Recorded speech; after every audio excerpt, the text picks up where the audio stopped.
साथीहरू आउनुहोस् आज भोल्टेजको बारेमा जानौँ है त। भोल्टेज यसलाई यसरी परिभाषा दिन सकिन्छ। इलेक्ट्रिक करेन्ट प्रवाह हुनको लागि आवश्यक विद्युतीय बल र चापलाई भोल्टेज भनिन्छ। अर्को पोइन्टमा यसरी पनि भन्न सकिन्छ, दुई पोइन्ट बीचको पोटेन्शियल डिफरेन्स भोल्टेज हो। यसलाई भोल्ट एकैमा मापन गरिन्छ। अनि अर्को बुझ्नुपर्ने कुरा, भोल्टेजलाई इएमएफ र पीडी जस्ता नामले पनि चिनिन्छ। यी दुवैको युनिट चाहिँ भोल्ट नै हो है। अब थोरै जानिहालौँ साथीहरू, इएमएफ र पीडीमा थोरै केही फरक छ, बुझ्नु होला।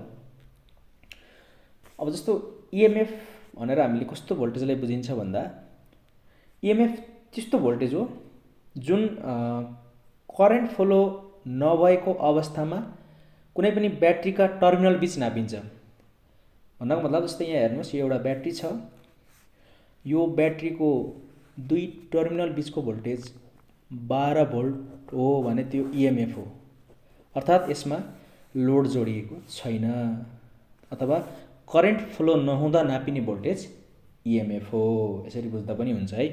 अनि त्यसैगरी पीडी कस्तो भन्दा, लोड कनेक्ट भइसकेपछि अथवा लोड जोडिसकेपछि टर्मिनलमा देखिने भोल्टेजलाई हामी पीडीएफ पीडी भन्न सकिन्छ है।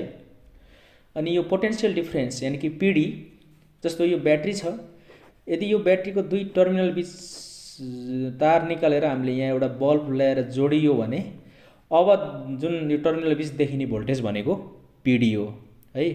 क्लोज सर्किटमा पीडी देखा पर्छ अथवा लोड नजोडिएको ओपन सर्किटमा चाहिँ नापिने भोल्टेज इएमएफ हो। साथीहरू एउटा कुरा ध्यान दिनु होला, इन्टरनल रेसिस्टेन्सको कारण पीडी सधैँ इएमएफ भन्दा कम हुन्छ है। यो कुरा ख्याल गर्नु होला।